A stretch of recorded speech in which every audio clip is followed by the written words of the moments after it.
Nahdlatul Ulama ini adalah kelanjutan dari peran para ulama.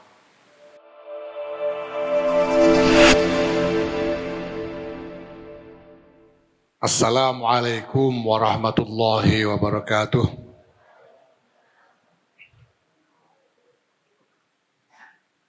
Alhamdulillah wa syukurillah. Wassalatu wassalamu ala rasulillah. Sayyidina Maulana Muhammadin ibn Abdillah wa ala alihi wa sahbihi wa mawala. Amma ba'd, yang mulia Rais Syuriah, pengurus wilayah Nahdlatul Ulama Jawa Barat, Kiai Abun Bunyamin, yang mulia Rais Syuriah, pengurus cabang Nahdlatul Ulama Kabupaten Sukabumi, Kiai Ansori Udhori, yang saya hormati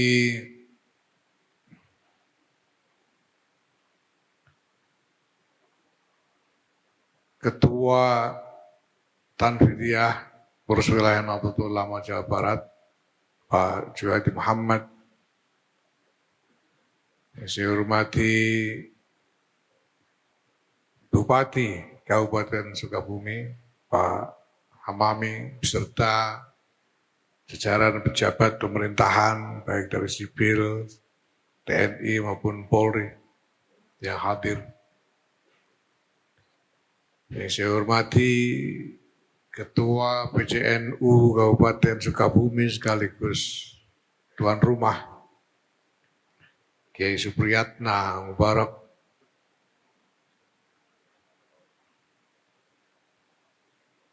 para hadirin dari jajaran pengurus Nahdlatul Ulama, baik dari PWNU, PCNU maupun jajaran MWC se-Kabupaten Sukabumi,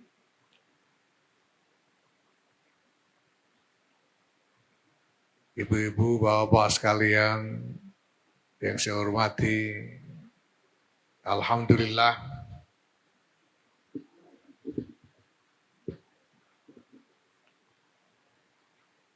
Sukabumi ini memang istimewa.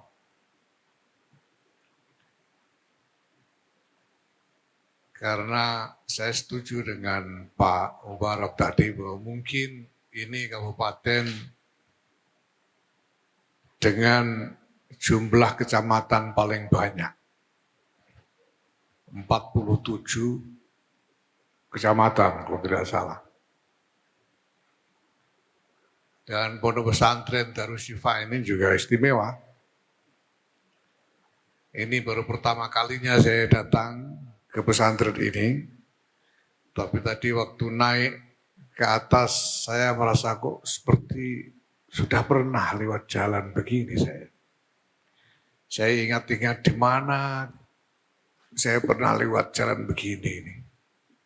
Barusan saya ingat tuh ternyata ini rasanya mirip seperti waktu saya naik ke Hambalang ke tempat kediaman Presiden terpilih Pak Prabowo Subianto. Istimewa.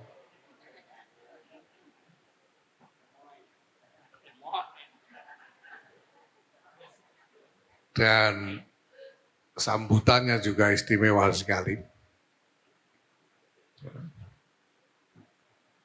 Saya datang bersama Sekjen Pak Saifullah Yusuf, disambut dengan istimewa sekali tadi. Ya, memang baru kali ini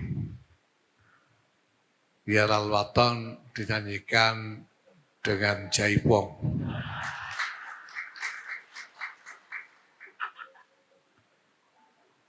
Kalau di Pasuruan, di tempatnya Sekjen sana, ini namanya dangdut koplo. Makanya saya lirik-lirik tadi, yang lain-lain ikut nyanyi Ya Al-Watan, Sekjen enggak. Saya tahu apa yang dia batin bukan Ya Al-Watan. buka titik jos.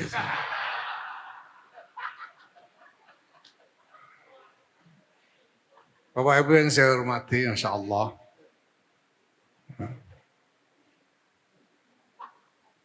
Saya hanya ingin mengingatkan bahwa Nahdlatul Ulama ini adalah kelanjutan.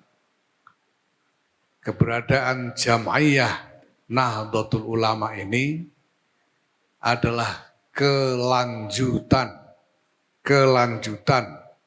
dari peran para ulama.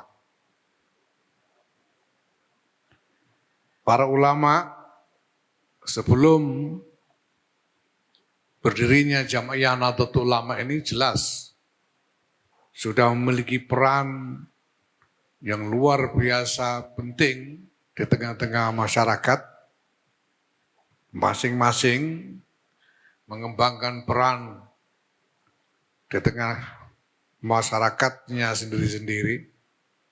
Tapi kemudian para ulama berkumpul untuk mendirikan Jam'iyah yang kita cintai ini, Jam'iyah Nahdlatul Ulama.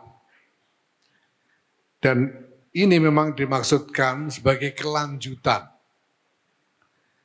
Kalau sebelum itu para ulama hanya berperan sendiri-sendiri secara individual, maka dengan Jam'iyah ini maka para ulama melaksanakan perannya secara berjamaah, bersama-sama dalam skala yang lebih luas. Oleh karena itu, Bapak Ibu sekalian, kita tidak boleh lupa tentang apa sebetulnya hakikat dari peran ulama itu sendiri. Bahwa peran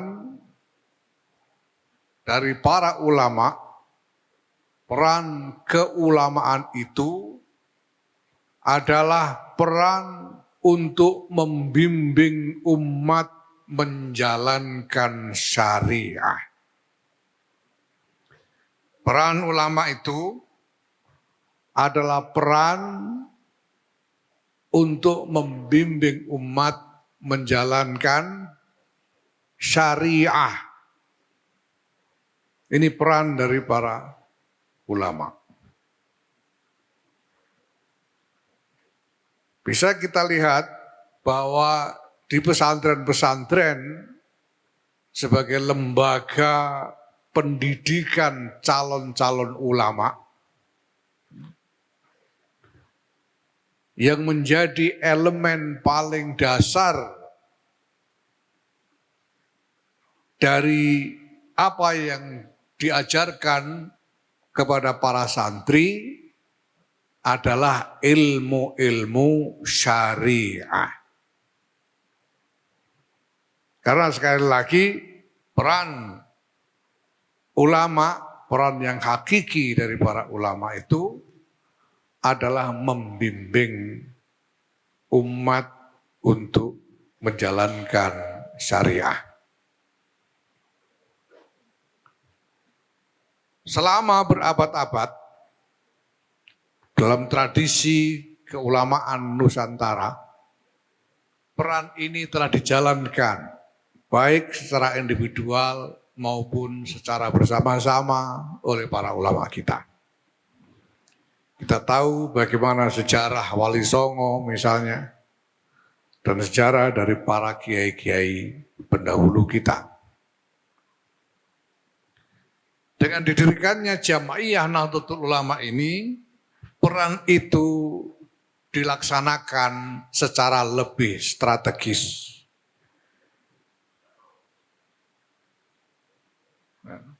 Lebih strategis dalam pengertian lebih besar dan lebih luas dampaknya. Lebih mendasar jejaknya. Ini yang dilakukan oleh para ulama dalam kerangka Jam'iyah Nahdlatul Ulama ini. Saya sampaikan ini semua, Bapak Ibu sekalian, untuk mengingatkan bahwa ukuran capaian, ukuran prestasi, ukuran kemajuan organisasi dan jamiah ini yang paling utama dan pertama-tama adalah bagaimana kita mampu mengupayakan agar syariah dijalankan oleh masyarakat Nahdlatul Ulama. Itu ukuran yang utama dan pertama-tama.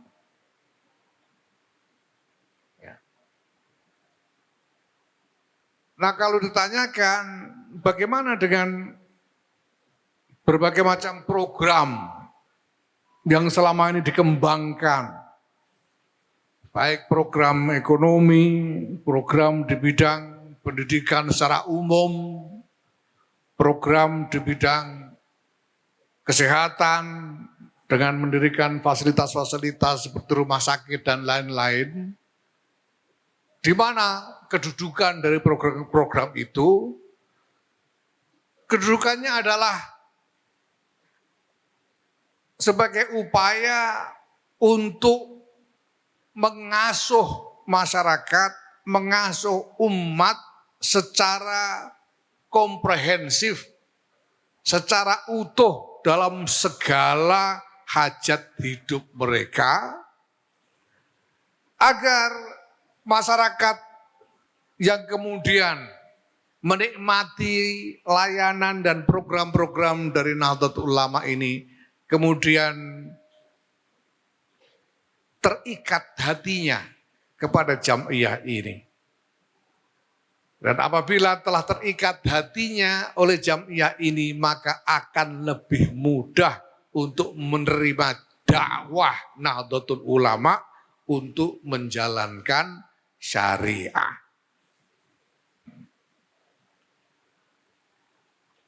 Ini penting untuk ditekankan, bahkan untuk diulang-ulang. Syariah, syariah, syariah. Karena untuk itulah sebetulnya Nahdlatul Ulama didirikan. Dan ini secara sangat tegas dinyatakan oleh Hadratus Syekh Kiai Muhammad Hashim Asy'ari di dalam khutbah iftitah beliau yang kemudian diabadikan sebagai muqaddimah Qanun Asasi Nahdlatul Ulama. Beliau katakan, halummu ayyuhal ulama wasadatul atqiya min ahli sunnati wal jamaah min ahli madzahibil a'immatil arba'ah. Yang beliau sebut adalah ahlus sunnah jamaah, kemudian diteruskan dengan qayyid ahli madhab dari imam 4. Yang dimaksud tentu saja adalah Imam Malik, Imam Abu Hanifah, Imam Asy-Syafi'i, dan Imam Ahmad bin Hambal. Itu berarti sekali lagi syariah. Karena 4 imam tersebut adalah imam-imam syariah. Maka di dalam jamiah Nahdlatul Ulama ini segala sesuatu diukur dengan syariah. Segala keputusan dipertimbangkan dengan syariah.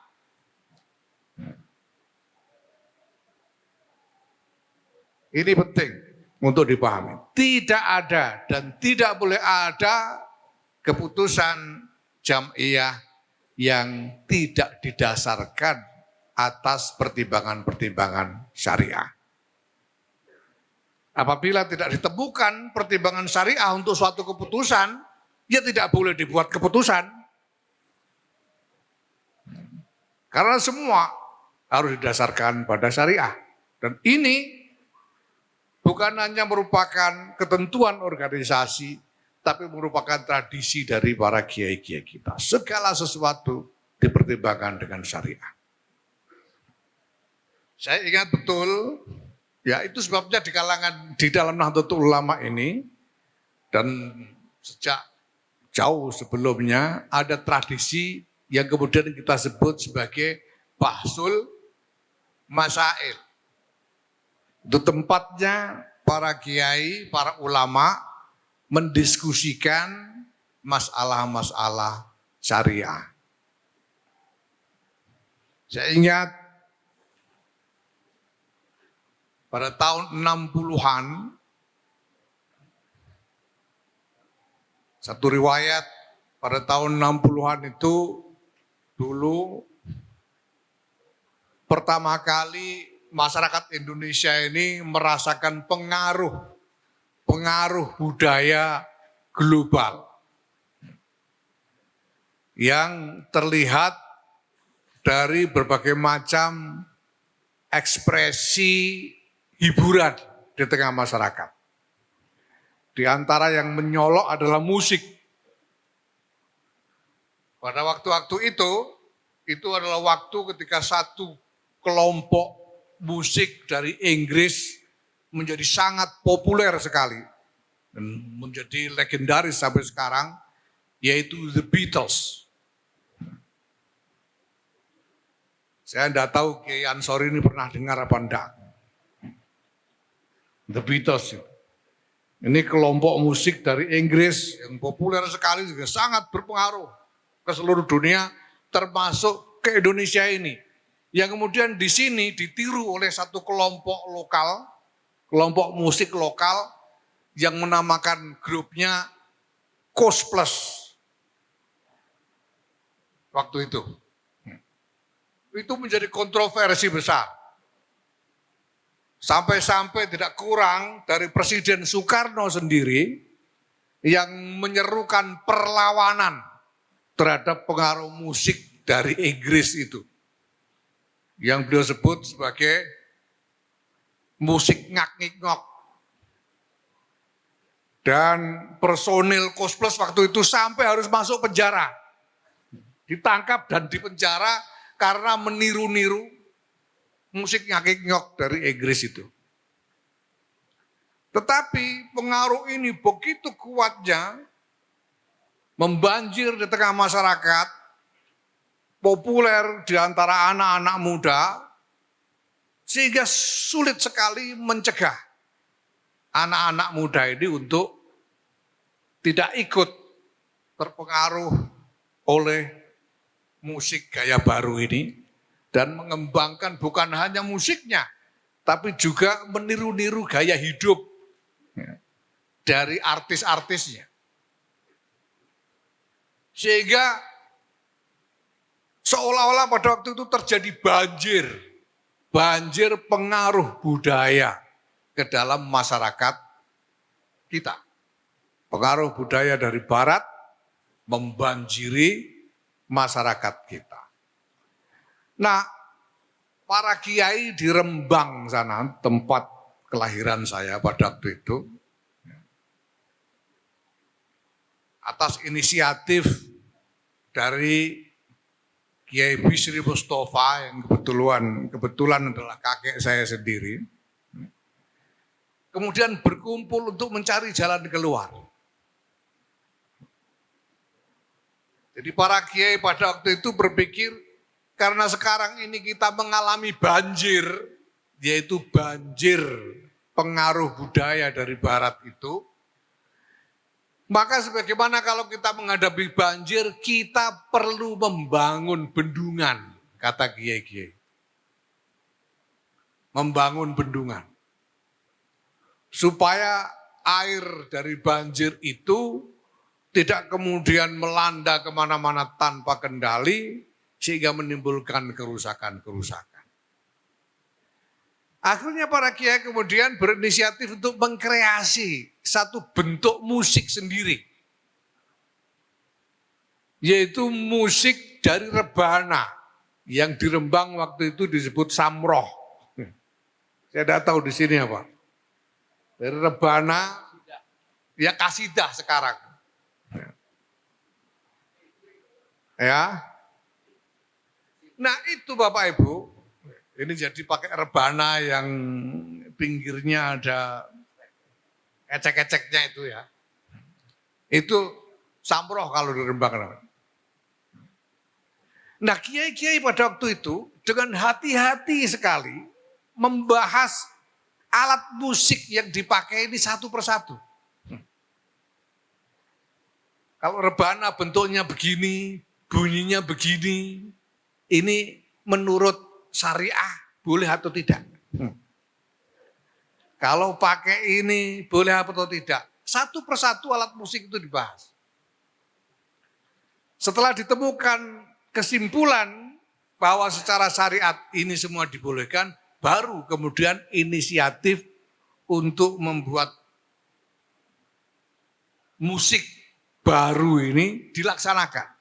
Karena semuanya harus didasarkan pada syariat.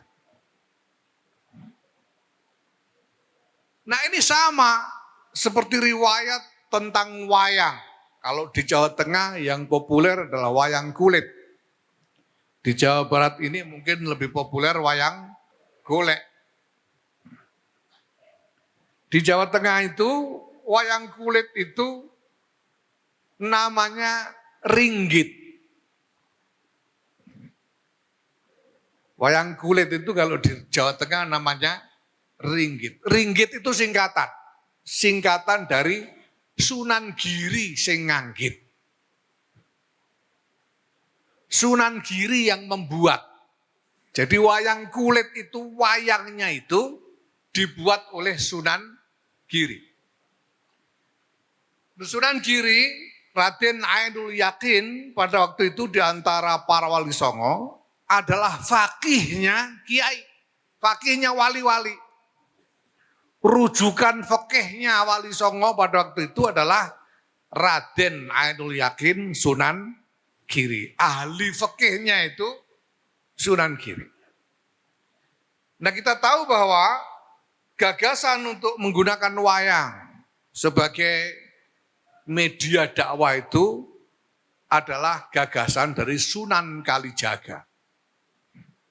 Ini terkenal sekali. Tapi Sunan Kalijaga juga tidak mau sembarangan kemudian sekedar membuat tontonan dengan wayang itu.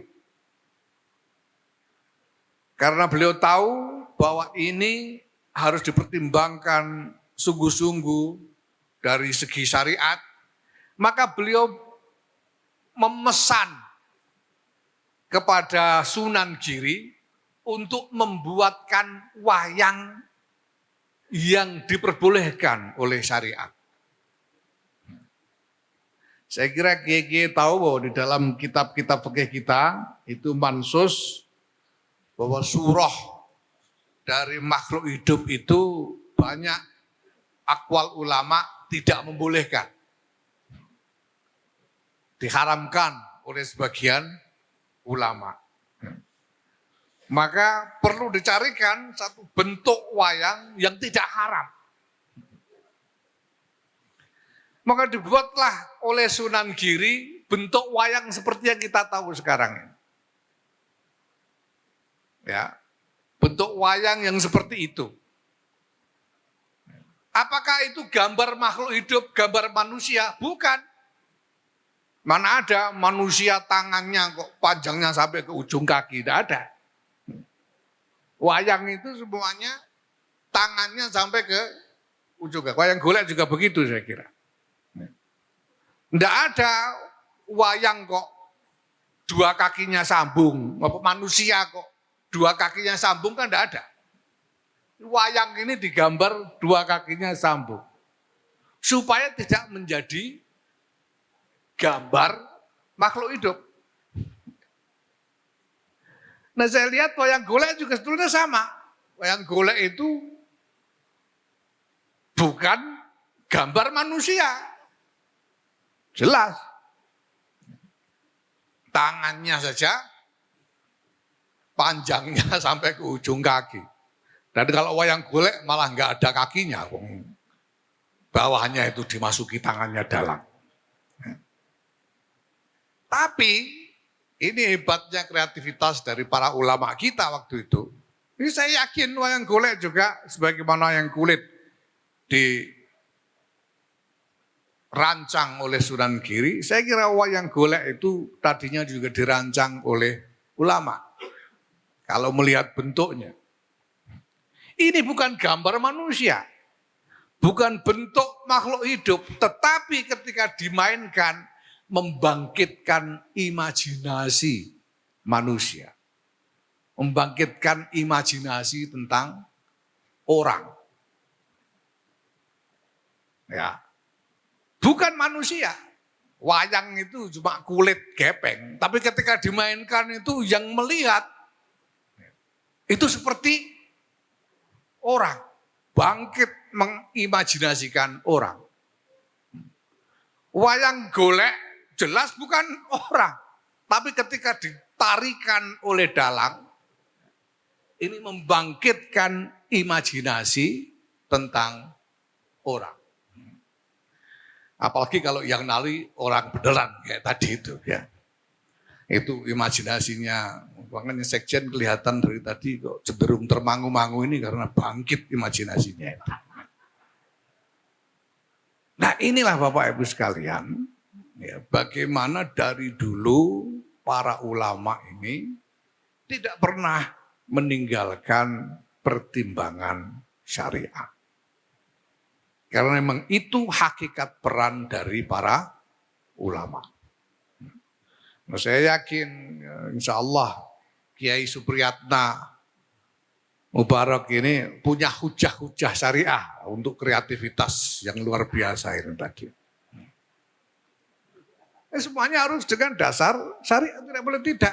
Keputusan apapun, apalagi keputusan yang menyangkut masyarakat banyak, keputusan yang menyangkut politik dan lain-lain ini semuanya harus didasarkan pada syariat. Jadi pertama-tama, kalau orang bertanya apakah NU membuat kemajuan atau tidak, ukurannya apa? Ukurannya sejauh mana Nahdlatul Ulama mampu meningkatkan bagaimana masyarakat melaksanakan syariat. Kalau ada lebih banyak warga NU yang sholatnya lebih baik, itu namanya NU mencapai kemajuan. Kalau ada lebih banyak warga NU yang terawih 23 rakaatnya itu tekun, itu namanya kemajuan NU. Jadi bukan rumah sakit, bukan lembaga ekonomi, bukan sekolahan, bukan apa-apa, syariat. Itu ukuran pertama-tama. Nah yang lain-lain ini rumah sakit, layanan-layanan masyarakat, sekolah-sekolah, koperasi, usaha-usaha ekonomi yang lain ini adalah strategi untuk mengajak masyarakat melaksanakan syariah. Kita harus bisa bedakan mana wasilah, mana ghoyah. Program-program layanan masyarakat itu adalah wasilah, ghoyahnya adalah mengajak masyarakat untuk melaksanakan syariah. Nah Bapak Ibu sekalian yang saya hormati, tadi pengurus cabang Nahdlatul Ulama Kabupaten Sukabumi telah dibaiat. Ini baiat ini sebetulnya sesuatu yang berat. Berat. Saya ingat dulu Kiai Sahal Mahfud,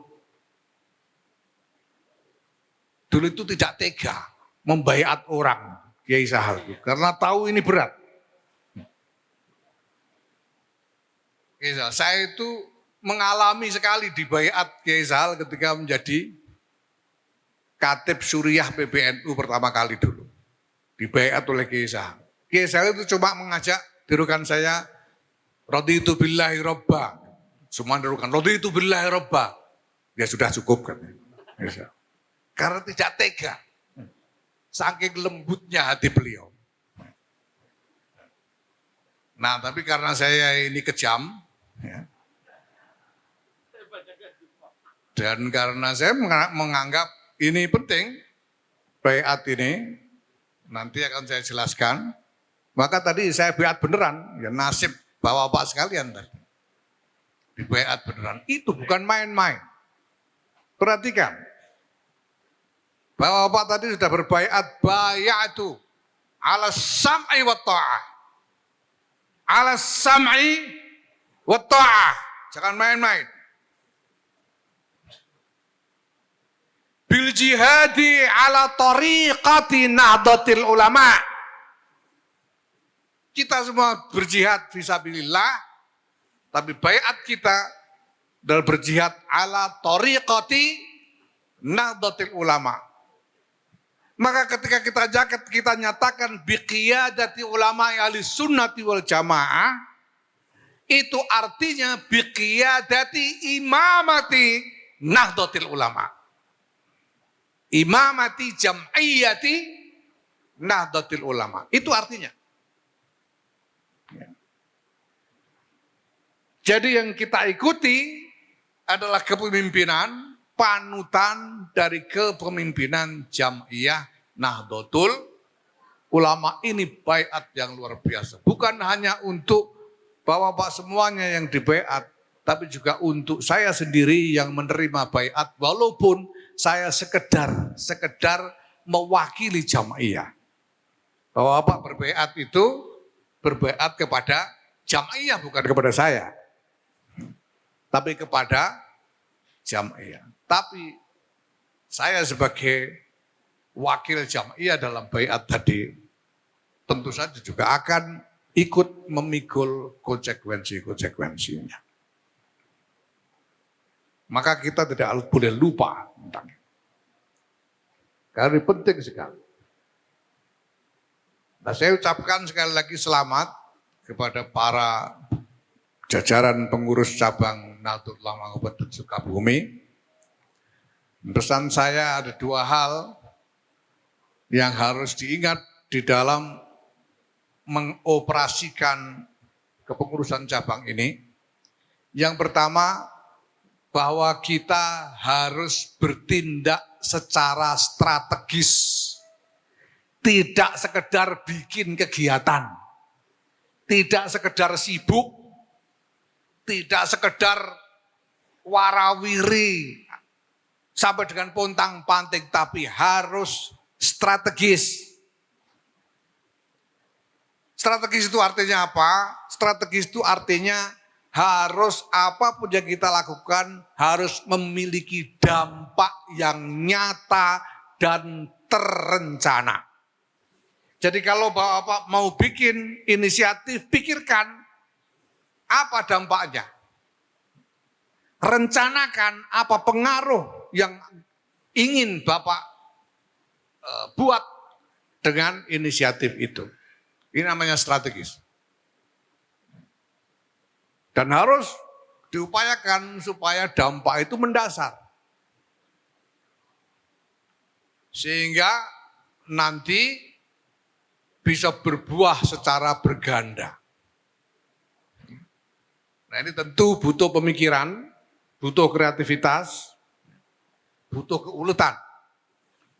Tetapi yang pertama-tama saya kira harus menjadi bekal kita semua adalah apa yang kita niatkan dalam hati kita. Syekh Muhammad Ibn Athaillah As-Sakandari mengatakan, al-a'mal suwarun qa'imah wa arwahuha wujudu sirril ikhlasi fiha.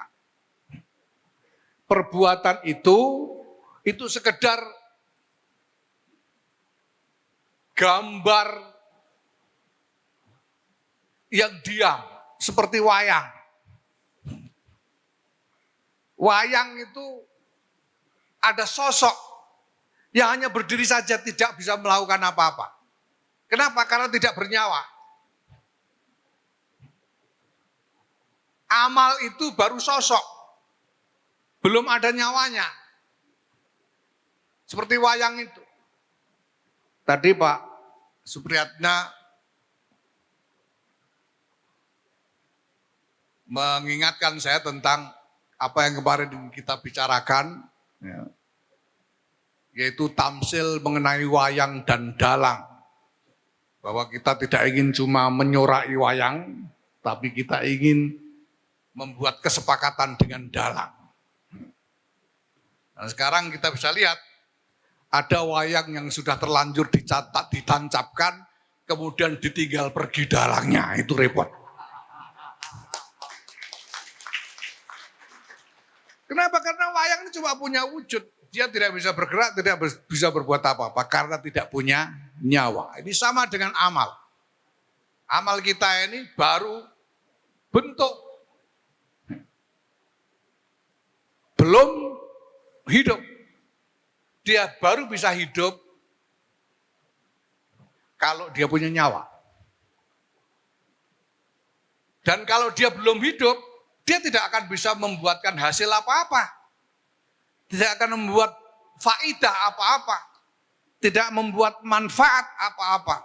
Apalagi menghasilkan buah apapun. Kalau tidak hidup.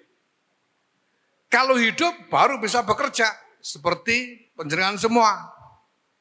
Bisa bekerja, mencari nafkah, melakukan ini dan itu. Bisa makan, minum karena hidup.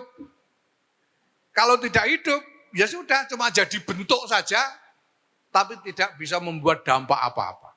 Nah, supaya hidup harus ada nyawanya. Apa nyawa dari amal itu? Wa arwahuha wujudu sirril ikhlasi fiha. Nyawa yang bisa menghidupi amal itu, roh yang bisa menghidupi amal itu adalah adanya sirrul ikhlas di dalam amal. Bahwa amal itu dikerjakan dengan sirrul ikhlas di dalam hati kita. Ya. Maka di luar strategi apapun yang canggih-canggih, yang hendak kita rancang, pertama-tama mari kita upayakan, paling tidak berlatih untuk menegakkan sirrul ikhlas di dalam khidmah kita kepada Jamaiyah Nahdlatul Ulama ini. Dan yang kedua, pesan saya, kita harus bergerak secara padu. Istilah yang populer itu koheren. Padu itu koheren. Tidak boleh jalan sendiri-sendiri ke sana kemari tanpa aturan, tidak boleh. Harus koheren, harus padu, harus seirama, dan bergerak bersama-sama. Ini koheren. Itulah sebabnya baiat tadi itu penting. Karena mau tidak mau kita harus bergerak secara koheren, dan dasar koherensi, dasar kepaduan gerak kita itu adalah baiat tadi. Baiat ala sam'i wa ta'ah. Bapak Ibu sekalian yang saya hormati, sekali lagi selamat kepada jajaran pengurus cabang Nahdlatul Ulama Kabupaten Sukabumi. Selamat menjalankan tugas dan selamat menghadapi hisab Allah Azza wa Jalla di yaumil mizan nanti. Wallahul muwaffiq ila aqwamit thoriq. Wassalamualaikum warahmatullahi wabarakatuh.